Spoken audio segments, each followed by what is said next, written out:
Welcome. Thank you all so much for being here. We appreciate you. Welcome to Eating, Emotions, and Health, co-hosted by NAMI-NYC and the Renfrew Center.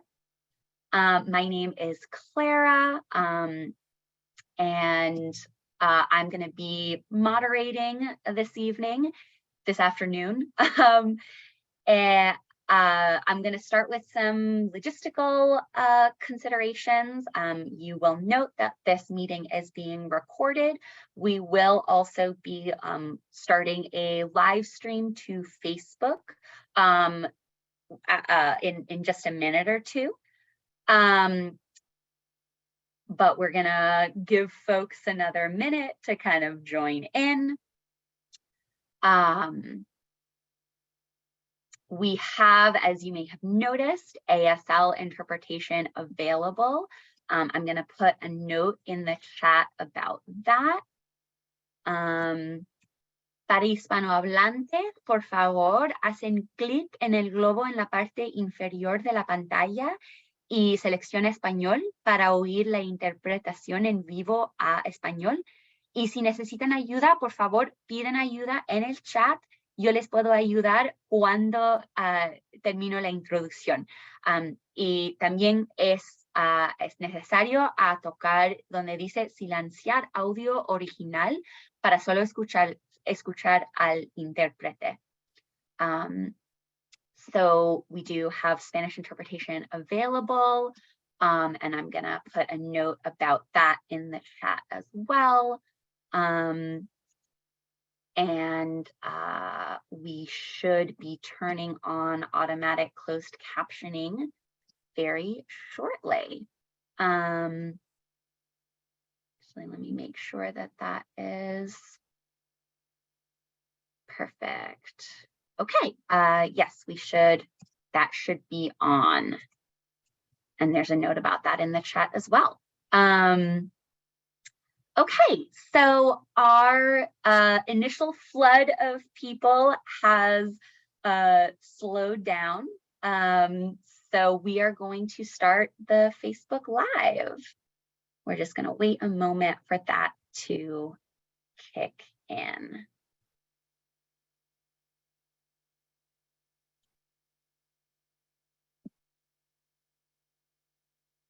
Sometimes it takes a moment.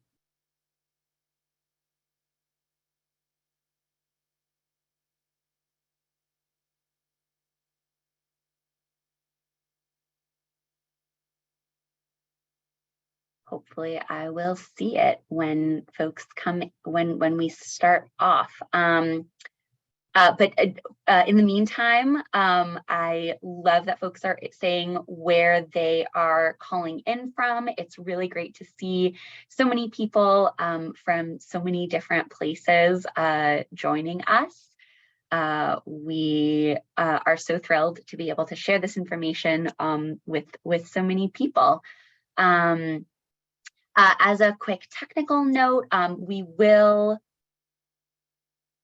hello, all right, we are live.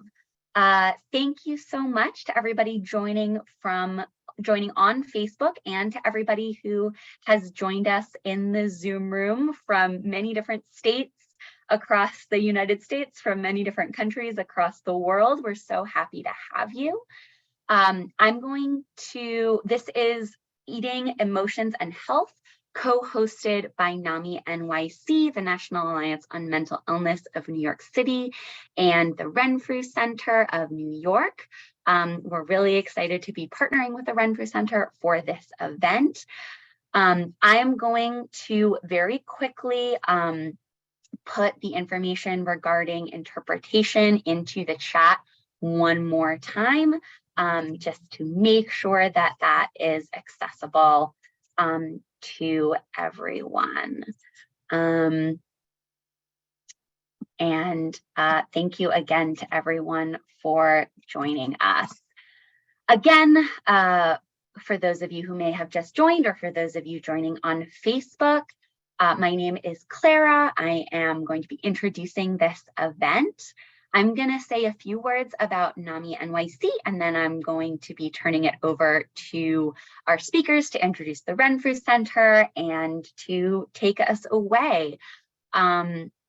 I will also be in the chat throughout the event collecting questions for the Q&A portion. So we will be saving the questions for particular portions, but do please feel free to put questions and commentary in the chat throughout, and we hope to have a really lively discussion and conversation there as well.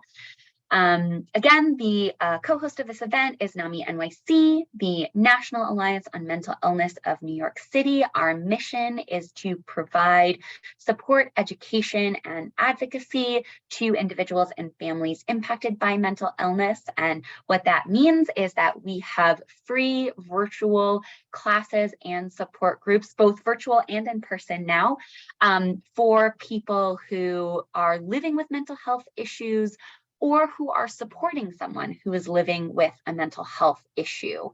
All of our groups and classes are facilitated, well, our groups and classes for people dealing with mental health issues are facilitated by people living with mental health issues. Our groups and classes for family members are facilitated and taught by family members. So we strive to have all of our programs be peer-led.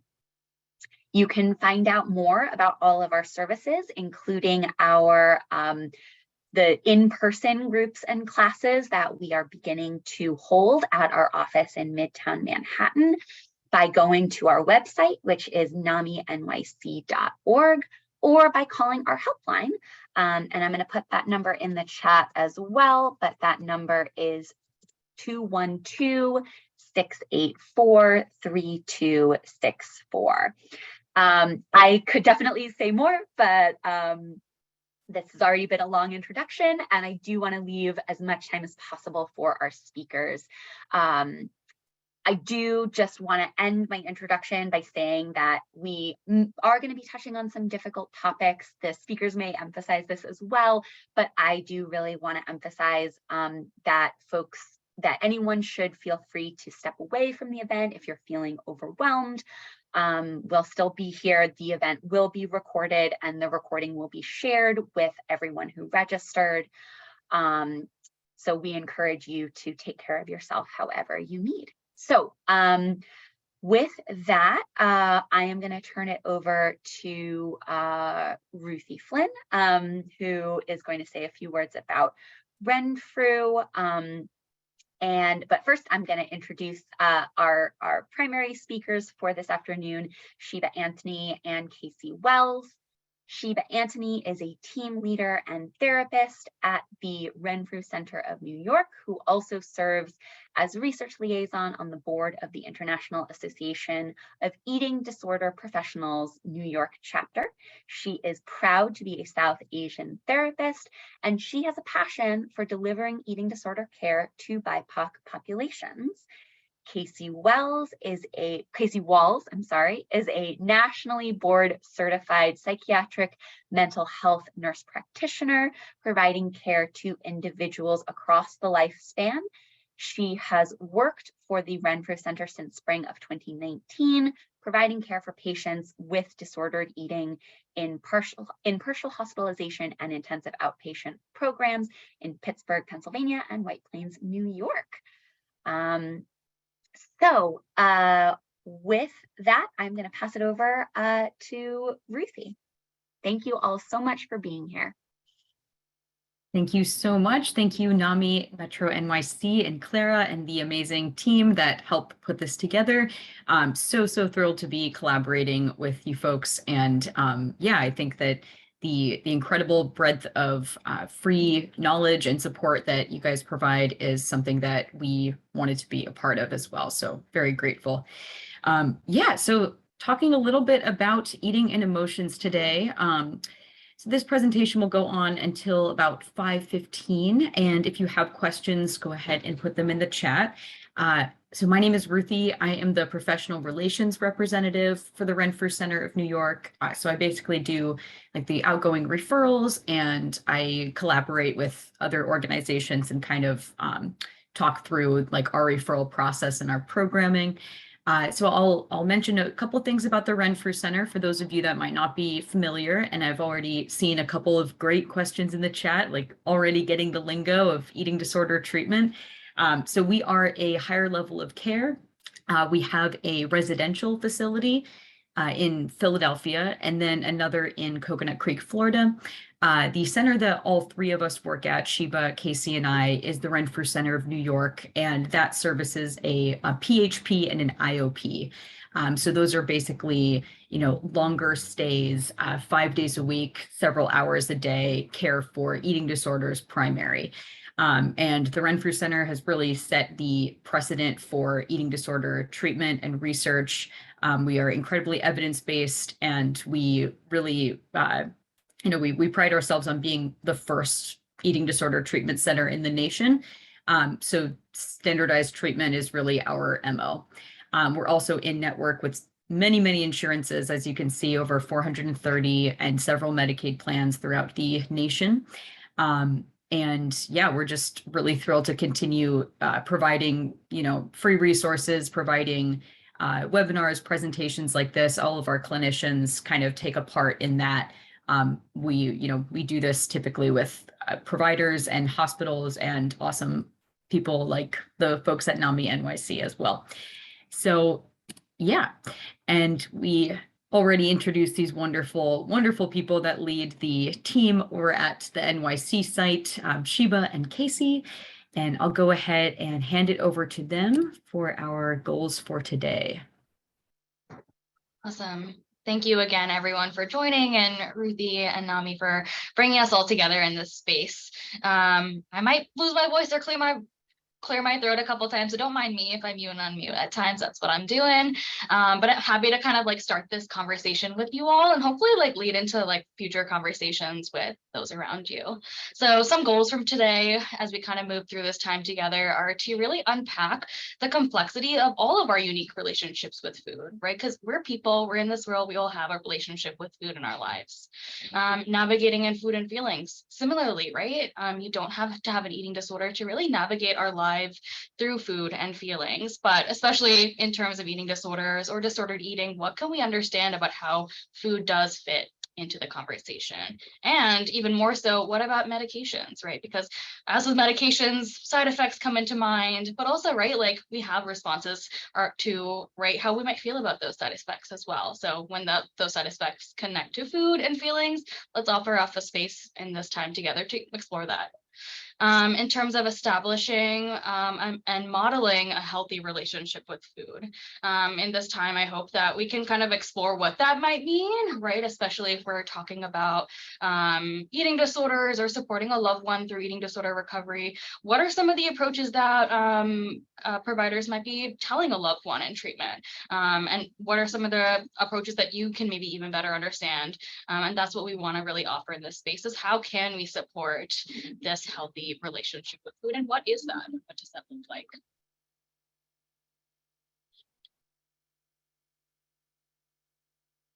So food, I mentioned this before, but food is part of all of our lives. We know that, right? Because food is connected to survival, but food is connected to so much more than survival. And I think that's what really needs to be explored in every space and person that we're with, right? Because sure, it can be connected to mental health. Maybe that's part of the reason that brought you to this space today, but it's really connected to our genetic history, our religion and faith, society, and different subcultures that we are part of, right? And that ethnic and maybe cultural background that we come from or connect to in our lives, and right, our personal preferences as well, right? So food is not just about survival, but it's really about all the other ways that how we live with food in our life, and how food can really be central in a lot of different ways in our life. So, in talking about food, we definitely can't not talk about the cultures around food, which include diet culture, right? So we got some definitions on the page here of what is a diet. And it's really any way of eating or moving for the purpose of weight loss over health. So in turn, what is diet culture? And it's really a set of beliefs that worships thinness and equates it with health and moral virtue. virtue, right? So that morality around food really throws another dynamic into our relationship with food. So when we really talk about food, we can't not talk about how food exists in the world around us, this morality that maybe is assigned by different people in our life, maybe different cultures that we're within, and maybe right different diet cultures, right? Like you can see some here images on the page here, right? There's definitely different diets. We hear the word diets all the time: low carb diet, paleo, keto, XYZ, right? And we can't move through the world not moving through this type of information. So it's really important to really understand how it influences us individually and just as a society as a whole.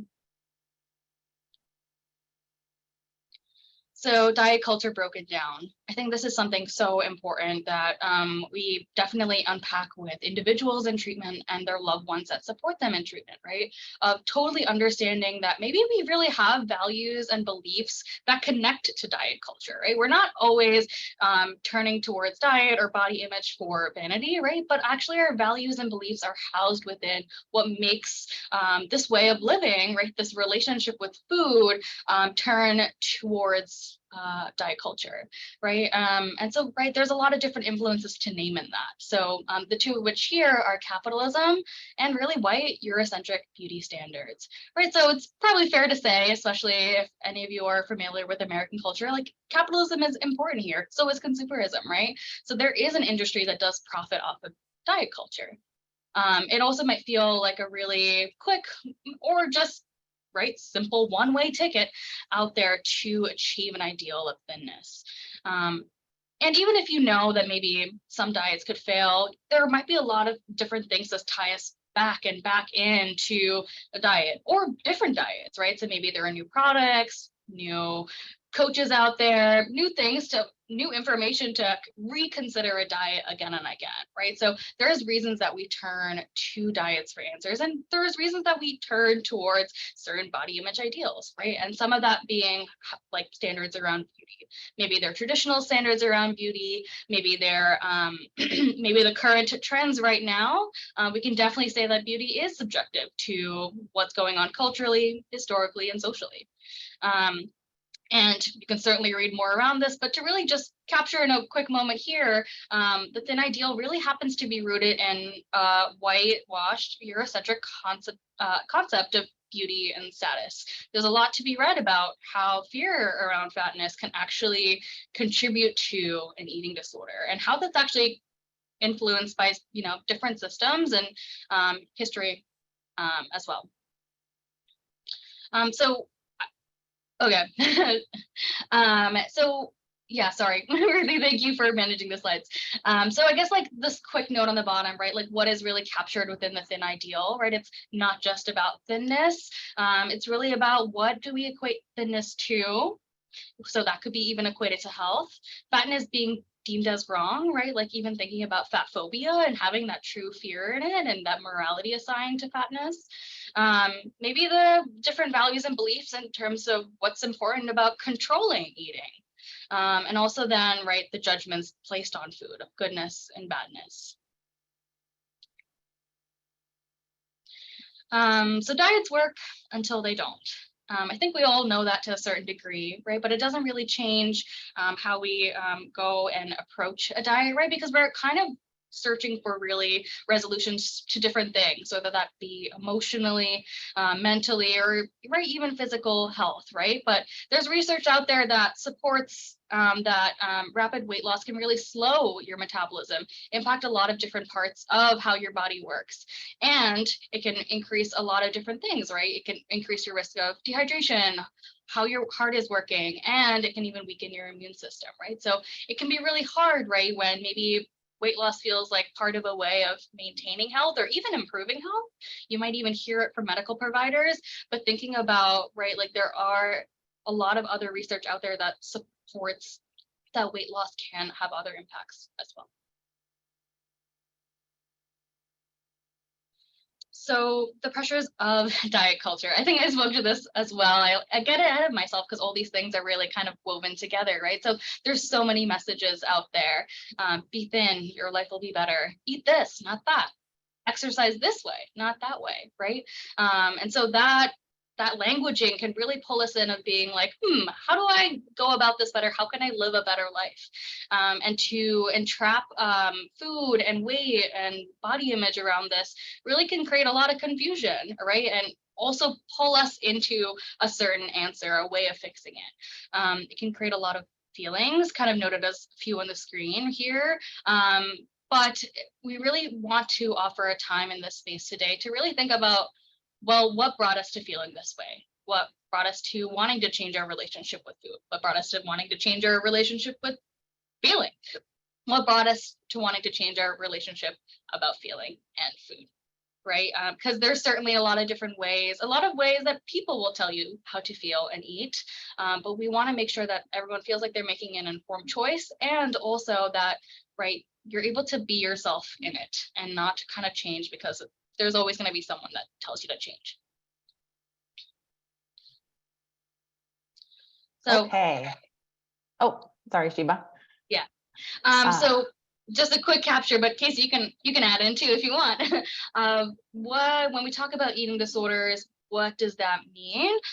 There's certainly certain ways that we can go about eating that isn't qualified as an eating disorder. And that's a little bit of what we're going to quickly capture in this slide here. So what the slide really is a range of having wellness as like kind of maybe an optimal relationship with food, to the other end of the spectrum of an eating disorder where you're really getting treatment for your relationship with food, amongst other things.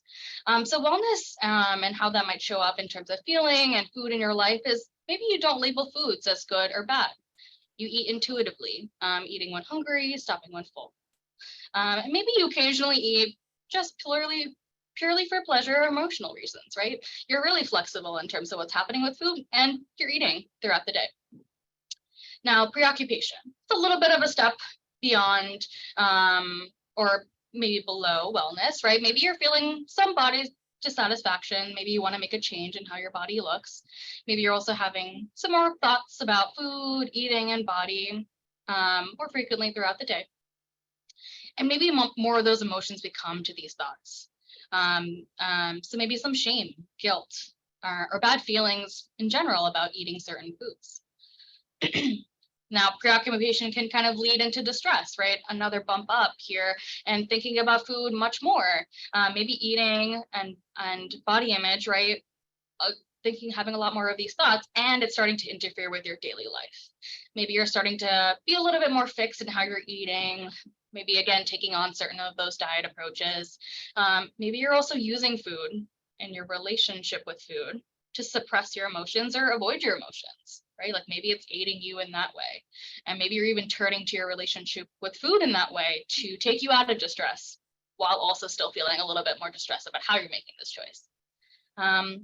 And then also maybe what's showing up for you in your life is working really hard to change your body and compensating for your eating choices, right? So as you're seeing here, we're stepping further and further into how food and eating is not only just taking up time in your day for survival, but it's really taking up time and energy in how you function and choose to function and live your life, where really the relationship with food and eating is starting to become more dysfunctional in your life. And that's really leading to eating disorders. As you can imagine, right, there's a lot more criteria that goes into diagnosing eating disorders and what that looks like in each person's individual experience. But when your preoccupation, distress around food really kind of surmount to a point where it's leading to a lot of dysfunction and a lot of struggles in terms of food, eating, and body image, that's where we kind of use that eating diagnosis, amongst other probably diagnoses, to really recognize, okay, we need to really offer some more support and exploration of how you can navigate and start to move towards that more healthy relationship with food. And I just want to add, Sheba, I really love this slide because it kind of shows disordered eating on like a continuum or a spectrum, where it's not just I have a good relationship with food versus I have a bad relationship with food, or I have an eating disorder versus I'm fine. It's more, you know, you may not fit perfectly in 1-4 of these columns, but it's very much on a spectrum. So, you know, and people can kind of go in and out of different areas of the spectrum, right? So somebody could be diagnosed with an eating disorder, go through treatment, be in a good place in recovery, And then it kind of slip back in, be a little bit preoccupied, then causing more distress. It can be, things can fluctuate, your relationship can change. But we really want people to be all the way over in the wellness category, eating when you're hungry, stopping when you're full, enjoying what you're eating, not worrying about, eating in different foods from all different food groups in moderation, really just having a good positive relationship with food in your body.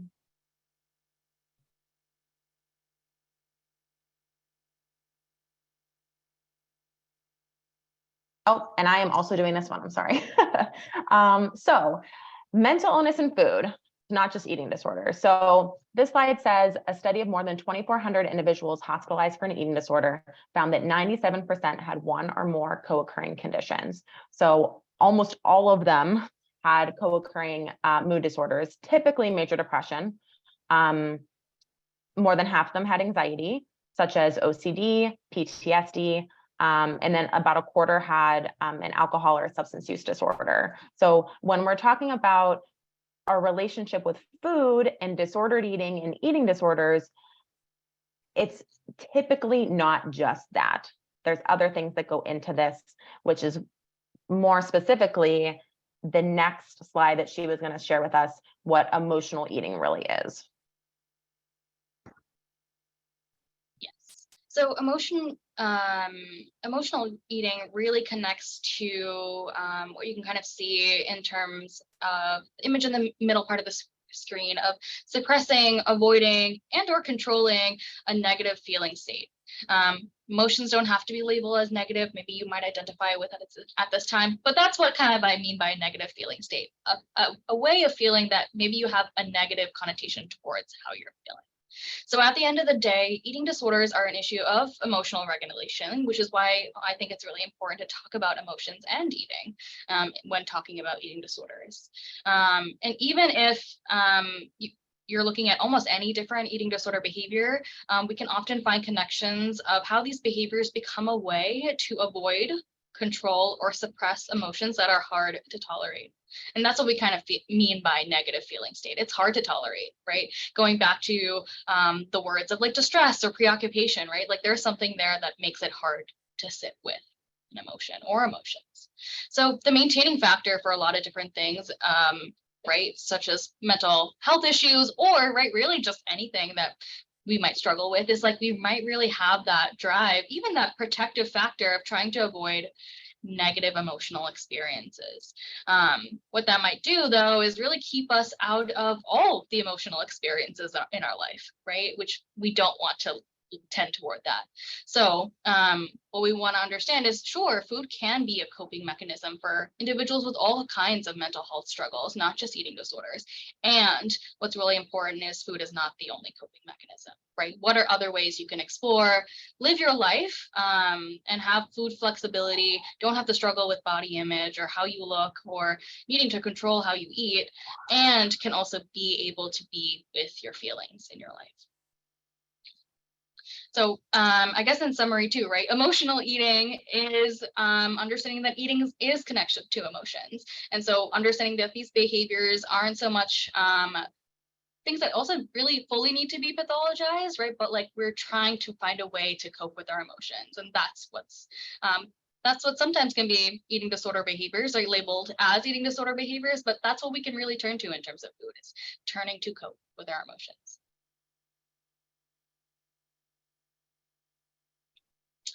So getting to know your feelings better, right? So I kind of mentioned like, okay, if we're going to want to be able to get better at feeling all the things, how do we get better at feeling all the things? And that might start with getting to know yourself a little bit more by getting to know your feelings. The biggest part about this is to try to withhold your own judgment about yourself, right? So you might have your own criticisms of like, oh, I hate when I feel this, or I hate when I feel this about feeling this. And that also similarly can show up in your relationship with food and food choice and eating. What's important in exploring your own feelings and in terms of also exploring your own relationship with food is being able to recognize that you're going to have feelings about your feelings and still take inventory of what that looks like, right? So for some of the examples that we see here and walking through them together, sometimes you might say, like, when I'm stressed and overwhelmed, I tend to lose my appetite. Yeah, sure. What I also tend to do is maybe graze and pick up food to distract myself, right? If those things maybe happen in conjunction, right? Like, it's not just one thing leading to another, but maybe this is what's really happening in as a couple of different things under really feeling situations when you feel stressed and overwhelmed.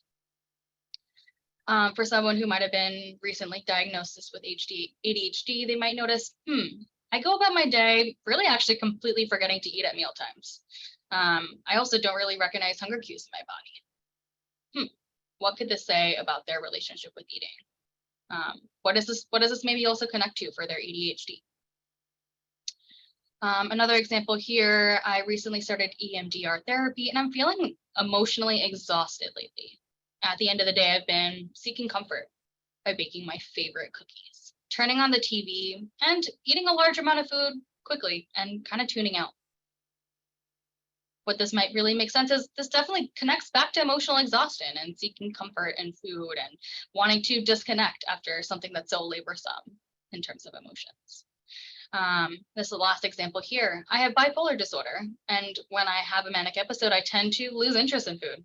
I eat at odd times, and also it reinforces a dysfunctional sleep cycle, right? So in all these different examples here, it really pairs with different struggles that someone might have in terms of food and eating, and it can really be explained by other struggles they're also having as well. So food can really, really connect to our emotions and how we go about our day in these quick snapshots here.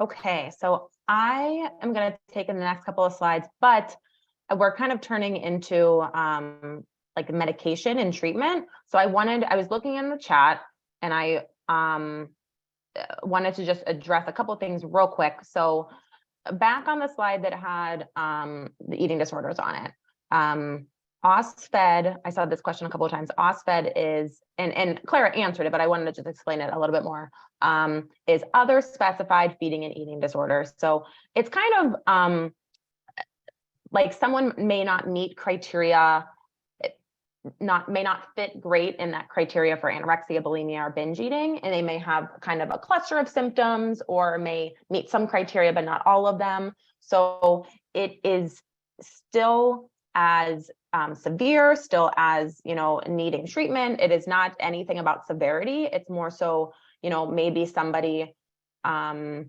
restricts throughout the day, purges once a week and maybe binges a few times, or, it's kind of like a combination of symptoms. ARFID is avoidant restrictive food intake disorder, and that doesn't totally fit with the other ones. It's more when someone is avoidant of food for reasons that aren't related to body image. So somebody may have choked on something when they were little, so now they're afraid of choking, so they only eat soft foods, or they're afraid of vomiting because they have a terrible fear of vomiting, so they only eat foods that make them feel a certain way. It limits somebody's food intake based on other issues, maybe texture issues or the way something smells, or things like that. But it can also severely cause malnutrition and issues like that. And there was one other question that I wanted to answer. What was it? I'm drawing a blank now, but I'm going to move on. I'm coming in here with treatment and medication. So introducing medication into your treatment plan with the support of a trusted psychiatric provider and your therapist can be a transformative step in one's mental health journey. So, however, some medications may affect appetite and attitudes toward food. When I'm prescribing medication, and not only because I'm prescribing medication to patients that have eating disorders, but even when I work with people that don't have eating disorders, weight gain is a concern. It's one of the questions that I get a lot. In terms of certain medications, We use antidepressants like SSRIs and SNRIs for major depressive disorder, anxiety, OCD. There are no medications specifically for eating disorders, but we do often use SSRIs and SNRIs for eating disorders because of the comorbid depression and anxiety. So we're hoping that by improving the depression and anxiety, that emotional piece of it will improve, thus improving the relationship with food, if that makes sense. We do also use antipsychotics. We use them for some of the psychotic disorders like schizophrenia and schizoaffective, but then the mood disorders like bipolar, treatment-resistant depression, but we also kind of use it off-label for a lot of things too. We use antipsychotics to kind of help with that rigid thinking that comes with eating disorders, of knowing that something that you're doing is not good for your body, but still wanting to do it to pursue, whatever reason that your eating disorder came about. So we can use those. And then the mood stabilizers, they're for the mood disorders, for bipolar 1 and 2, schizophrenia, those sorts of things. They can also sometimes cause weight gain. So I always disclose that a medication could potentially cause weight gain.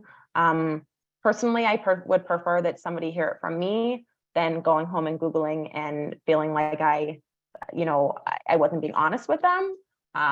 Because as nice as the internet is, it also is not helpful sometimes. I had a patient recently who I wanted to add, she had bipolar 2 disorder, was on Lamictal and doing pretty well on it. Lamictal is one of the mood stabilizers, but we are at the highest dose of Lamictal and she still was struggling.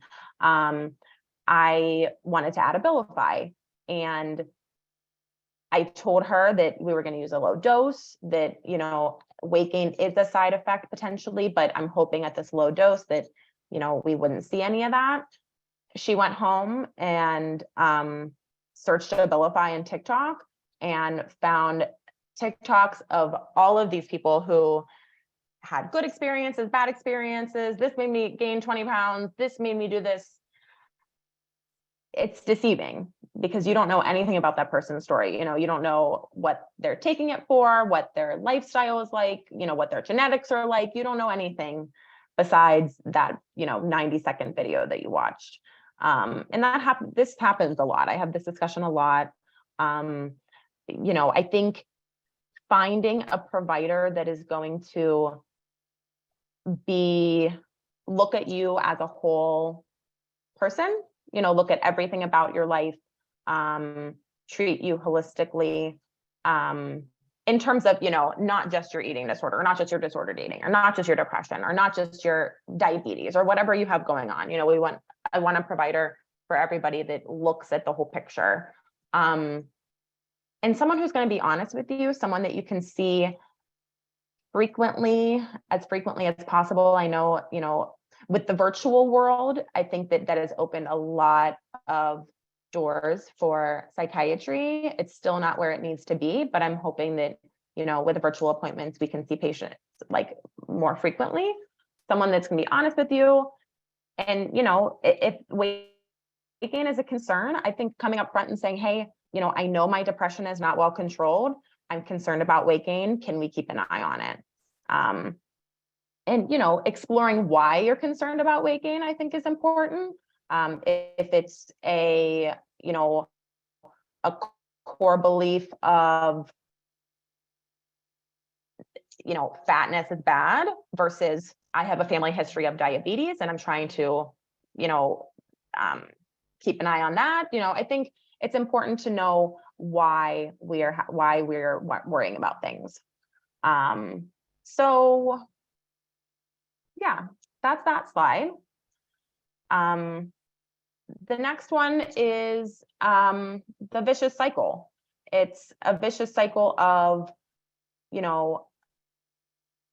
knowing that you need or would benefit from medication, but maybe potentially gaining some weight on it or not liking other side effects, then stopping it maybe on your own, and then symptoms coming back.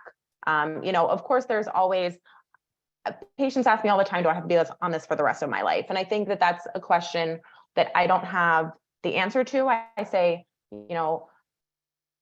I hope some people do, some people don't. Some people think, why I fix something that isn't broken and this is helping me and I'd like to stay on it, and that's great. Some people don't want to stay on meds for a long time, and I think that's okay too. And if you can get stable in terms of your mood and learn some coping skills to manage the other things that are that you're struggling with, and then eventually try to come off, I think that's great too. But discontinuing medication on your own because of side effects is something that I see a lot, that it doesn't always end very well. There's all sorts of reasons why people discontinue medication. I think when they discontinue medication because of a side effect that could have been discussed and brought up to the provider, then I think that is something that should be brought up. I had a patient the other day who she was in our PHP program for 8 weeks. I started her on a new antipsychotic for treatment-resistant depression. I started her on Rexulti, and she discharged, went back to her outpatient provider and emailed me and said, hey, Casey, I saw her today. She wants to not increase my medication. Why do you think that she doesn't want to? And I emailed her back and said, I don't know, ask her. You have asking and talking and being open with your providers, I think, is the best thing that you possibly can do.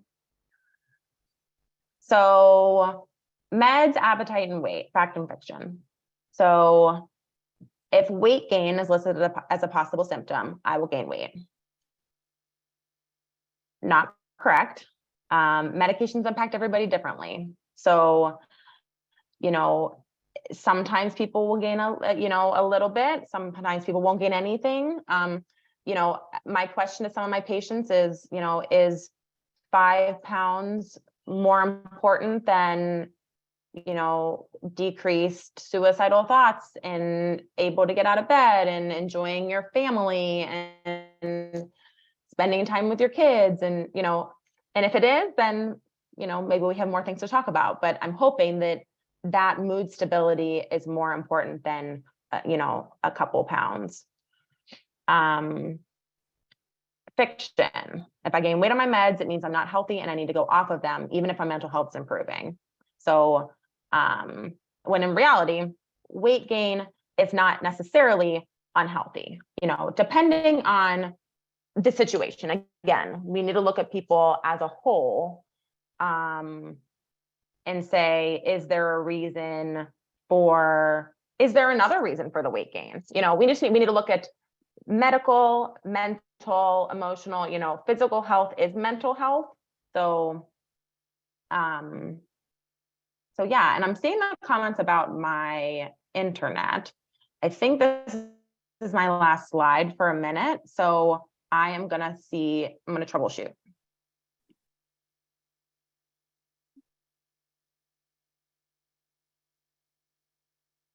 Thanks, Casey. It actually leads a little bit more into what I want to talk about is what Casey was bringing in of what is health? And we really want to look at the person as a full person, right?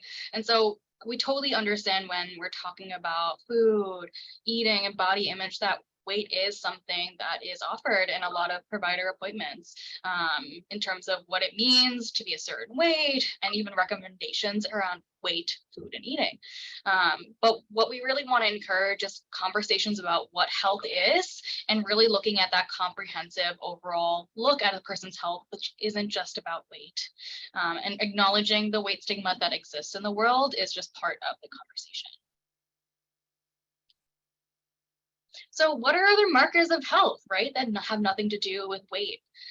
Sure, again, like I said before, weight can be part of the conversation in certain medical places and a lot of different parts of your life, as long as you also consent to. It might not be something at a certain moment in time that you maybe have something that you want to keep as part of the open conversation as well. But what are other markers of health? Maybe the quality of your closest relationships, people in your life, how close you feel in terms of your connections with them. Are you doing the things you enjoy with the people you enjoy doing them with?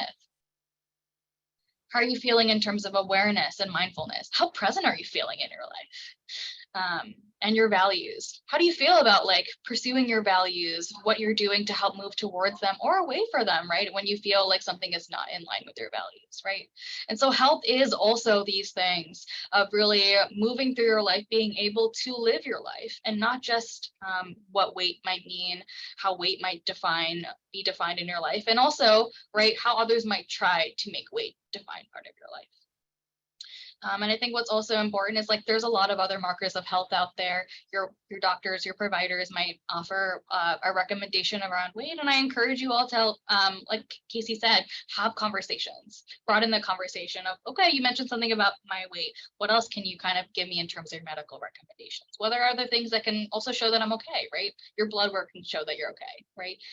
Just like the image on the last screen is, it's not just about what you look like and what you appear as. So emotional health. How can we make friends with our emotions? How can we live our life in a healthy relationship with our emotions? And that's what I kind of want to quickly touch upon in terms of some of the things that we talk about in terms of emotions here at treatment at Renfrew, right? I'm going to quickly breeze through this. This is the quick snapshot, but I think this speaks back to some of the things I said. It's really important for us to be able to feel, because life is full of feelings, and we should have the full range of feelings to go through about our life, right? If we receive certain news, there's a lot of things happening in the world right now. We want to be in touch with our feelings and respond to our feelings. So what might we notice when we tune into our feelings? Our thoughts, our physical sensations, and our behaviors and urges. And these are what we kind of encapture in terms of our 3 components of an emotion here and how we talk about it at Renfrew. So once we notice these things and learn about our emotions, we can kind of move into step 2. Cueing step 2 of destigmatizing emotions here, right? Emotions all have a function. Emotions are meant to be responsive, which means that they can really have the potential to be adaptive and good and aid in our lives. Even bad emotions, right? Those emotions that we don't want to sit with aren't always bad. Emotions are really our body's way of saying, hey, something's going on here. So emotions can really alert us and help us respond. Negative reactions to emotions and avoidance of emotions maintain your symptoms. Another really important thing to recognize about emotions here, right? Our symptoms are really a way of how we're trying to avoid our emotions and get through certain things that are really hard in our lives. But what this can be is some short-term solutions to a problem that still exists. And it maybe even produces even more problems in the long term. Some things we kind of refer to, avoiding emotions as a really short-term solution in this way. And so that's why we really talk about coping skills and looking globally at what else we need to overcome struggles, whether that be treatment, whether that be different ways of getting support in our life, to really be able to cope with our emotions as a whole, and be able to have the full range of emotional experiences that life has to offer.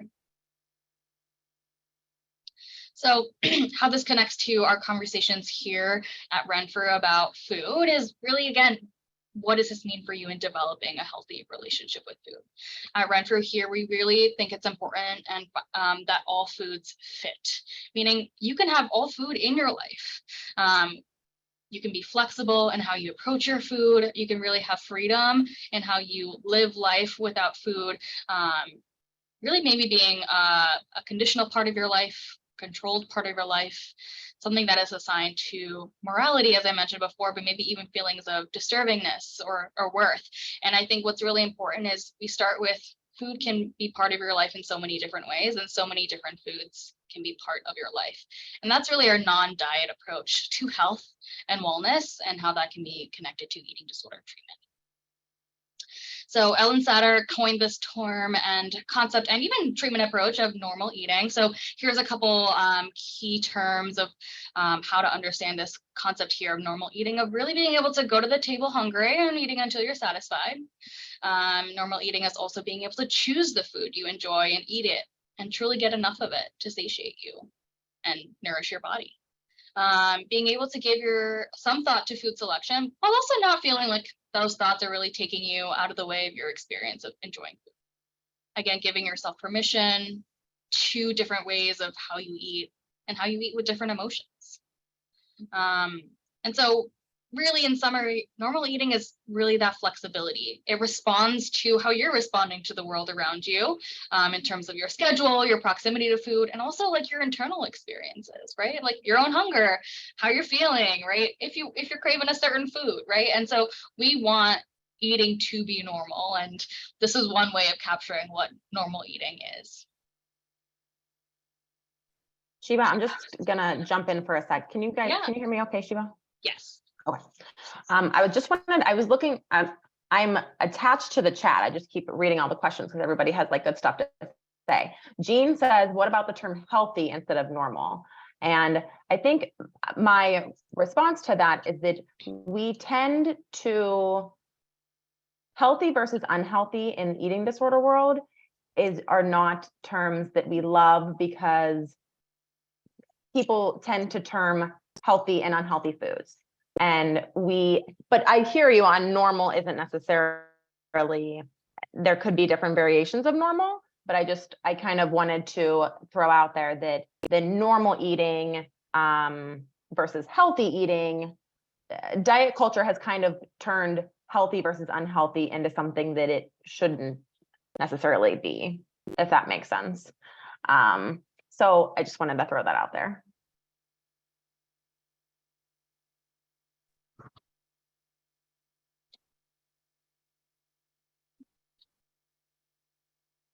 Okay, so I think I know we have a little bit time left to consider, and we want to offer some more time for questions.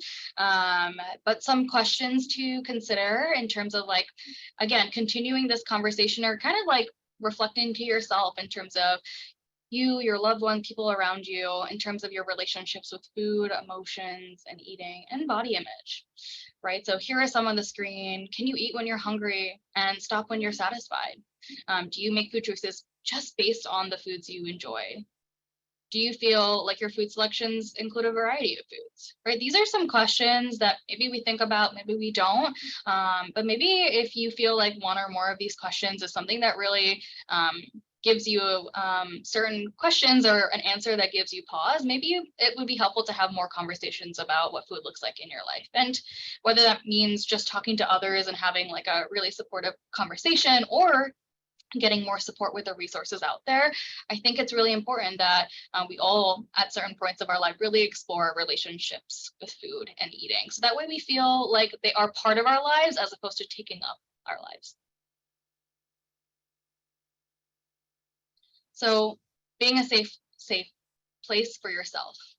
I think part about approaching food and your relationships with food, or even eating disorder recovery, if that's part of your experience for you, is really starting with yourself, right? So being able to seek support, and seeking support from people who value who you are.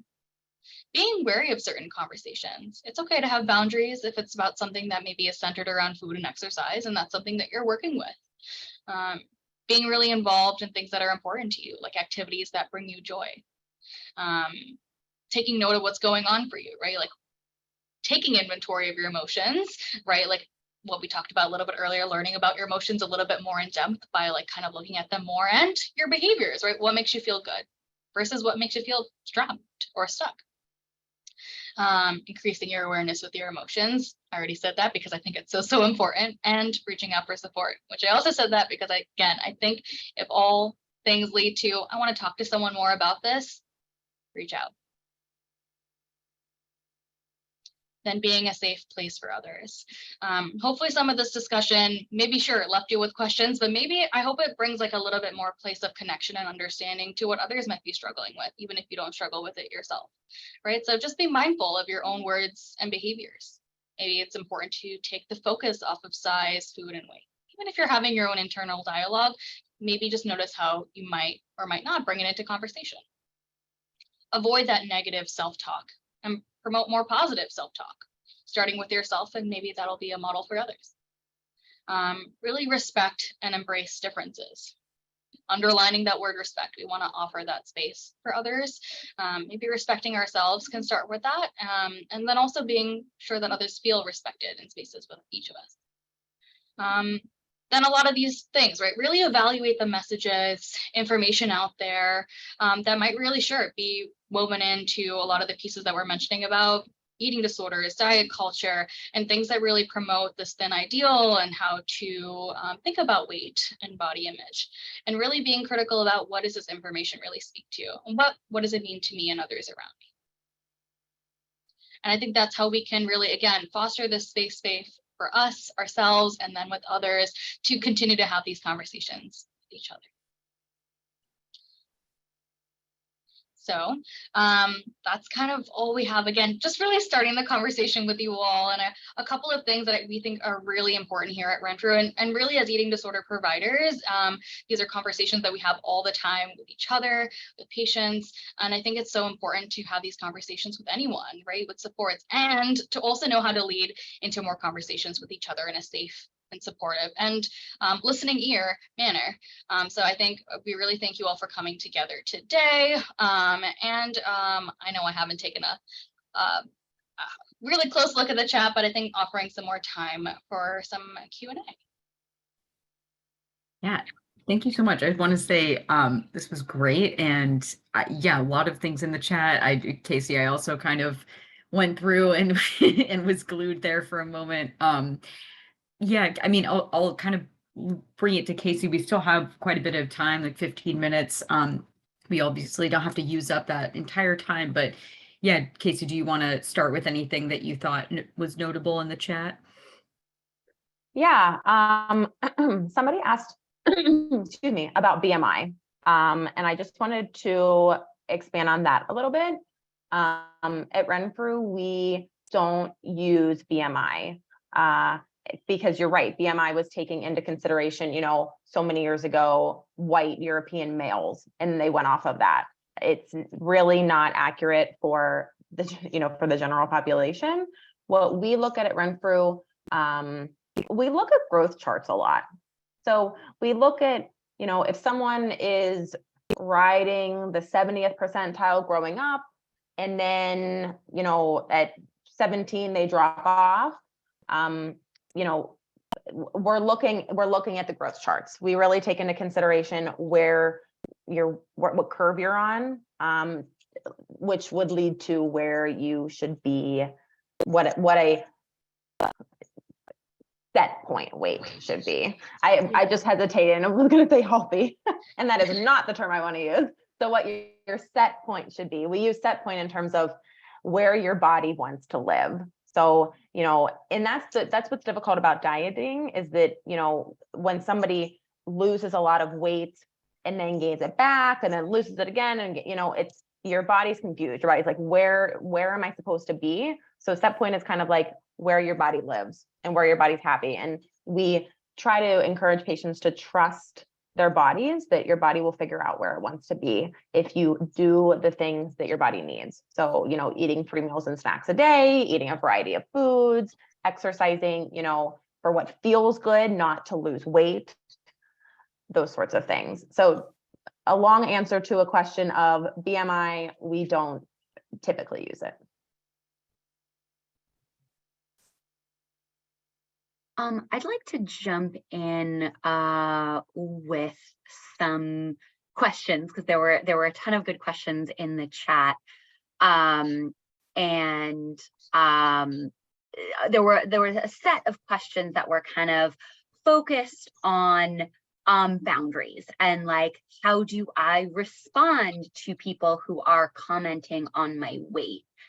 particularly like, unfortunately, people sort of think that it's okay to comment negatively on people's like bodies, even like to strangers. So like, do you have any ideas about how to, can you talk about, somebody sort of mentioned like responding to comments, people who don't want to, listen to people who are, talking about food or talking about dieting.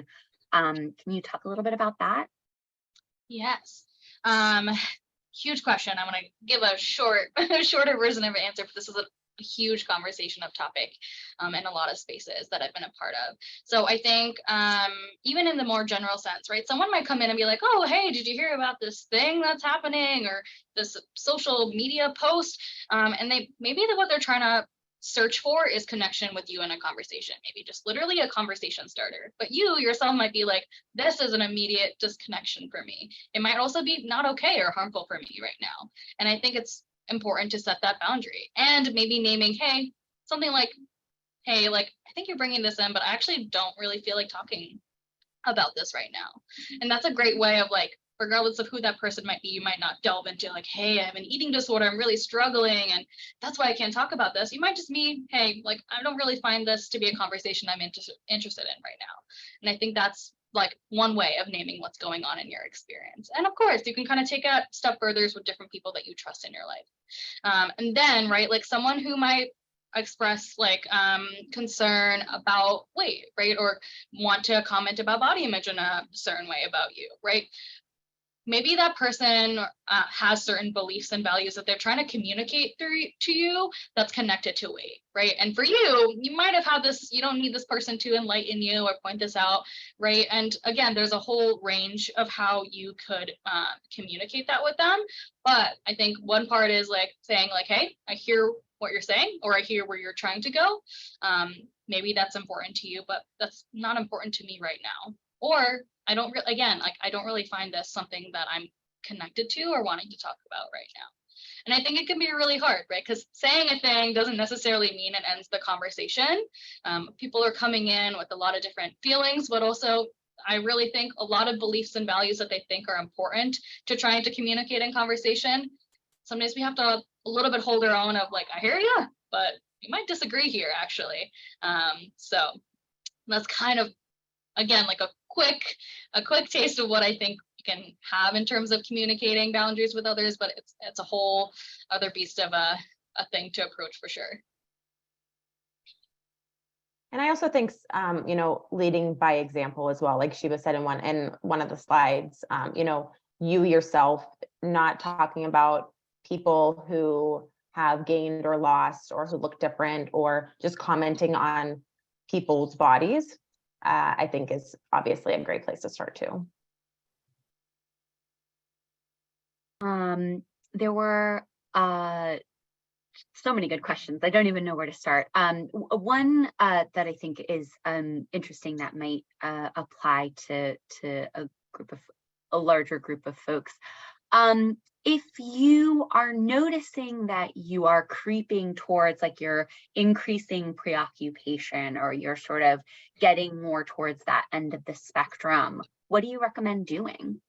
Yeah, I definitely think that starting with like maybe some initial person to kind of support you and talk to. So maybe that means talking to a therapist about it, whether that be your own therapist, even if you haven't arrived at that conversation on food and eating yet, bringing it in yourself, or maybe starting with a therapist for the first time, right? Doesn't mean you have to come to Renfrew for our full range of treatment that you heard about a little bit earlier, right? You might just need to like kind of figure out what's happening for me and kind of need another person to kind of support you in exploring that. So really just find like a provider that can support you in that conversation. And then what that really offers you is a person in your corner, right? So that provider can then connect you to more treatment if that becomes something that you need. I see something in the chat too about a dietitian. Absolutely. I hope your therapists are connecting you to dietitians and psychiatrists and other groups. You don't need to come to Renfrew for many hours a day to go to group therapy either. There's so many awesome spaces. Yes, like in terms of like community spaces, where you can kind of find support groups and really just foster what you need, and different conversations and different resources and providers looking out for you. And I think what it really offers, and that's why, like, you know, in Casey and I working together, it's really comprehensive treatment. It's looking into a lot of different things. So as long as you have a starting point, I definitely think like a lot of different specialized providers on your team can offer a lot of different perspectives to your individual needs that can help you get some support, get some initial people to talk to. And if you need more, they'll help guide you in that direction as well. I think along similar lines, somebody asked, I have a family member who's dealing with anorexia, but is afraid to seek help. What do you recommend? And there was also a question which I think might fall under the same umbrella of how can we help kids and teenagers dealing with eating disorders? I think, like we mentioned before, eating disorders are often only like part of the picture. So if anyone that you know is willing to start some therapy and have a space for themselves to talk to someone, I think that's a great starting point. I think we could all in some way in our life recognize, like, sometimes we can't acknowledge something or approach it, even if someone tells us, right? But if we're willing to approach some level of support, I think it's really awesome to start with therapy, even a psychiatry. And if you're willing to explore your relationship with food, a dietitian too. You don't need to have an eating disorder to work with a dietitian. There's a lot of people that, you know, seek that kind of support too. So I think, right, like if you're able to explore that curiosity with someone in your life or a teenager, I think that's an important place to start. Maybe what's really helpful is that relationship with a provider can help someone better understand what's going on for them and maybe better identify with having an eating disorder over time. But maybe that's what it takes too, time and get that support. But I think the first thing you can do is just show up for that person and offer them those spaces. I will say if you're, oh, sorry, Casey. No, go ahead, Shiba. I would say if you're super, super concerned and like things are like, there's a lot of red flags, you know, someone's really struggling, they're either not able to turn away from food, they're not showing up in their life at all, or, right, you're really concerned about their well-being and safety. Of course, you might want to act more immediately. And just because it's around food doesn't mean it's, you know, not super concerning, right? You can always take them to emergency service if you need to too. You're really, really concerned about this person. Yeah, I was just going to add, you know, modeling a positive relationship with food and exercise in your body for teens and adolescents is a great place to start too. Yeah. That was actually another question. Can you talk a little bit about what that looks like, modeling that kind of relationship? Sure. I think it's always interesting to talk to people because I think that people think that they do have a really good relationship, and then they realize that they actually maybe say some things that aren't as positive as they should be. You know, so not commenting on, oh my gosh, this has so many calories. Oh, don't eat that. You can't have too many desserts. You know, the comments like that kind of seem like something maybe that was taught to, you know, that was said to you when you were growing up, or you still say, you know, those are comments that, you know, kids and teens can take with them. So, you know, kind of just normalizing, you know, maybe not making, you know, I don't make my daughter finish her plate. You know, I let her, you know, she eats when she's hungry. If she tells me she's done, and, you know, I appreciate that, and, you know, we're good, you know. So I think modeling, you know, eating 3 meals a day, eating snacks when you're hungry, stopping when you're full, not making comments, you know, about calories and carbs and fats, and, you know, if that's something that you need for a medical condition to monitor, then I think, you know, keep it to yourself. You know, I'm not saying that, you know, someone who is diabetic shouldn't be watching their carbs. That's not what I'm trying to say. But what I'm trying to say is, if you need to do that, put it on your phone or put it in your diary or whatever you do with it, and maybe not make comments about it to your kids or to your significant other who need to have a normalized, eating pattern. Yeah. Something I want to add too is like, right, like how we talk about food is, it's really hard to think about like totally switching gears and okay, how do I like totally only offer supportive spaces and supportive languaging? It's hard. And so when we also talk about modeling, like we have different influences in our lives that have brought us to how we approach food and eating, right? So I don't think any of this is meant to pathologize or be really critical of how we are, but right, maybe there's a certain degree of learning for all of us, regardless of what age we are, to like evaluate how we approach food and eating. And I think that's really important. It's like, right, at some point in our lives, I think we should like explore like, okay, what does this mean for me? How does food connect to my identity? How does it connect to how I feel about food when I eat it and how I feel about myself, just about myself? And I think there's a lot of different influences that get us to where we more immediately think and act around food. But I think at some point it's really important for us to reevaluate that part of our identity and relationships with food and eating in that way. So I think I want to like echo what Casey said. All those points of modeling are really important because they can start with us now. And definitely if you have families, right, like can start then, but also even for ourselves, right? It's important for us to kind of explore that relationship and explore where it came from and where we would like it to go.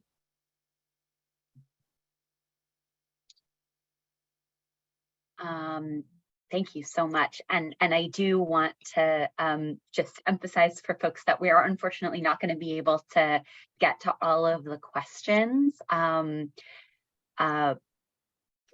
I'll just say that unfortunately that is definitely going to be the case. But I do want to ask if you can talk a little bit about what treatment might look like for somebody that is also struggling with substances like alcohol or marijuana or like any kind of substance use disorder. Yeah, can you talk a little bit about that? That's come up a couple of times. Yeah. Yeah, I was going to pass it to you actually. Yeah, sure. So part of our treatment program, you meet with a therapist, a primary therapist, a psychiatric provider, so either a psychiatrist or a psych nurse practitioner, and then the dietitian. There's also, but primarily it is group therapy. So there's specialty tracks that we have, and we have one for substance use. So we have a substance use specialty track where they attend, the groups with that specific issue. But it can also be brought into your sessions with your primary therapist, brought into your sessions with your psychiatrist. For medication management, we could use medication for some of that, substance use concerns. And then we also kind of reflect back to the community and refer to, AA, NA, any other support groups that can help with that. Yeah, and it's hard to like capture like how we like fully respond to working with eating disorders, other co-occurring concerns such as substance use. But I think it's really important to explore eating as well as substance use as like what do those serve as a function or dysfunction in your life, right? So what that looks like for each person, as well as what that looks for each person in their eating disorder recovery and their substance use recovery looks different. So I think it really is an important thing to look at. Maybe you need like some substance use specialized treatment in addition to eating disorder specialized treatment. What might be primary in case something is a more major concern at a certain time also kind of leads to what you might work on at different points and different providers that you definitely need on your team as well. And I know we're going to kind of wrap up the conversation, and I know we're not getting to all the questions, but I do want to offer in this space, this is really only a starting point in conversation and some information that we wanted to offer here. I hope it brings some curiosity and different connections to people in your life, but please also don't use it as a substitute for reaching out for more resources or more support. You're definitely deserving of a lot of support. I know we can only offer you so much support verbally in this space and answering questions. I see you all are supporting each other in the chat. Please also find your own individual resources for your family, so that you're not alone, and also that you like don't only have to come to free spaces like this. There's a lot of different resources out there, and I hope you all can find ways to access it and, you know, have the right people in your corner. Absolutely. And I think that that's a really great note to end on. I am sorry that we were not able to get to all of the questions. We are, as I said in the chat, going to be sharing additional resources in an email in the next few days to everybody who registered. So you can look for that. But thank you all so much for being here. Thank you to our interpreters. Thank you, of course, to Ruthie, to Sheba, to Casey for organizing this, working with me to set this up. Thank you to all of you for attending, both whether you're on Facebook or on Zoom. We appreciate your conversation, your questions, your comments, and your conversation. And we hope that you have just a really fantastic rest of your evening. Thank you. Thank you so much.